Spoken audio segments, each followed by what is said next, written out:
What's going on, guys?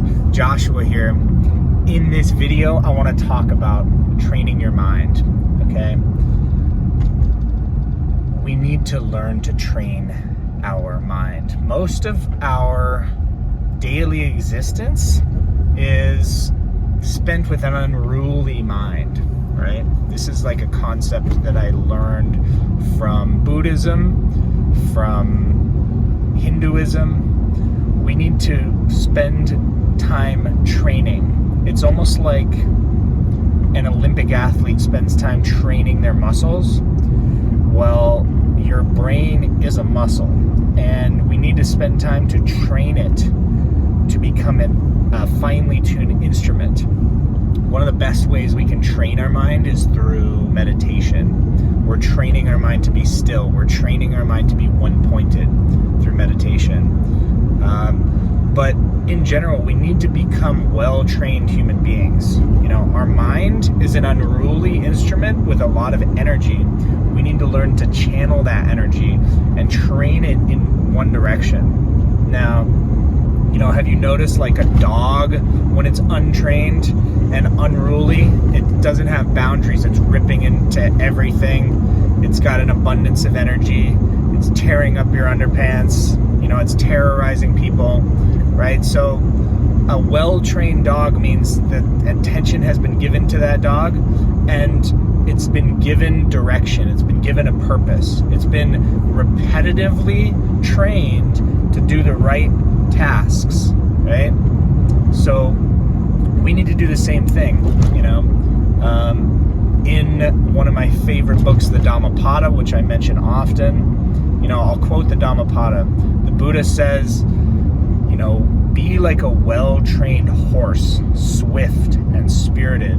You know, a well-trained horse does not need a whip.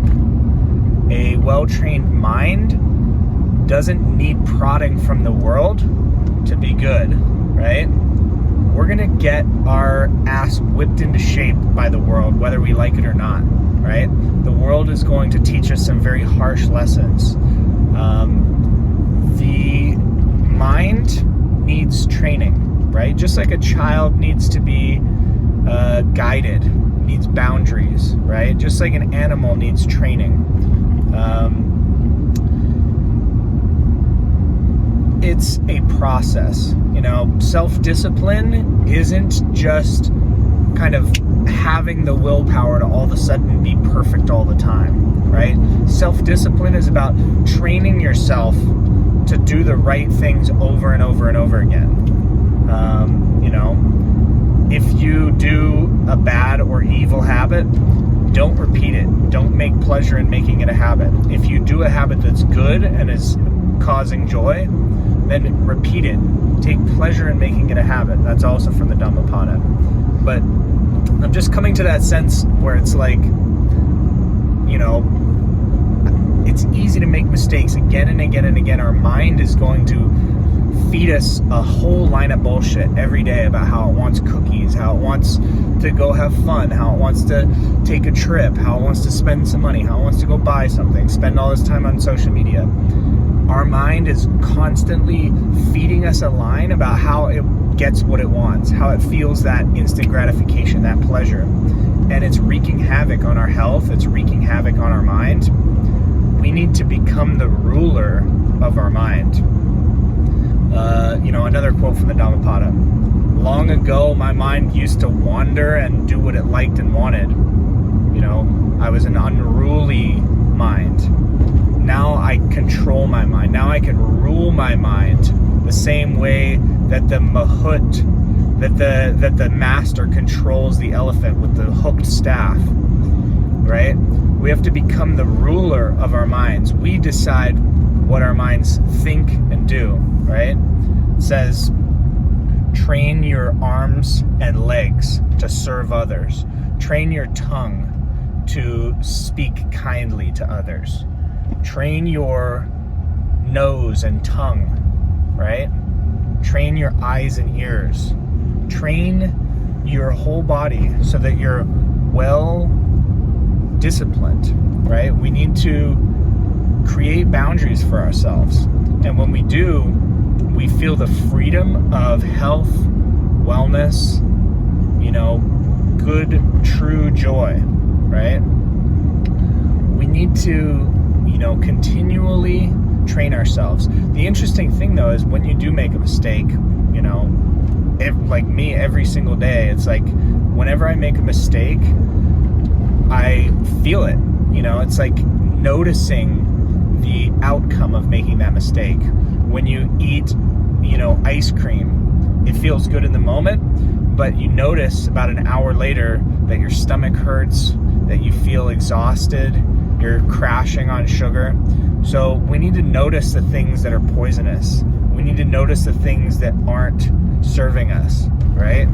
And, listening to our body, listening to our better judgment. Like,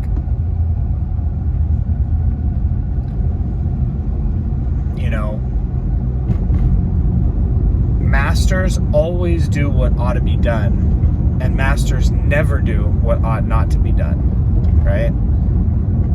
We have to continually make good choices again and again, and that comes through training. So anyway, I hope this was helpful.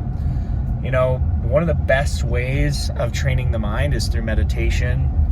I'm finding just 20 minutes in the morning and 20 minutes in the evening. Sitting still, focusing on the breath, repeating a mantra, getting your mind into that one pointed focused awareness.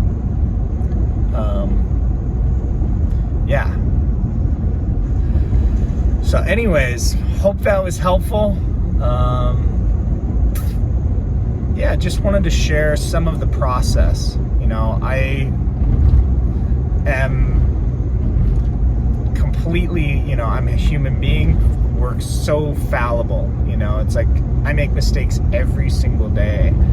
And so I feel like even talking about this stuff is kind of like, ooh, like, high and mighty, being good, being a goody-goody. And it's like, the reality is we're only causing our own problems. We're only causing our own suffering. This is, this is a video for people who really want to experience true health and joy.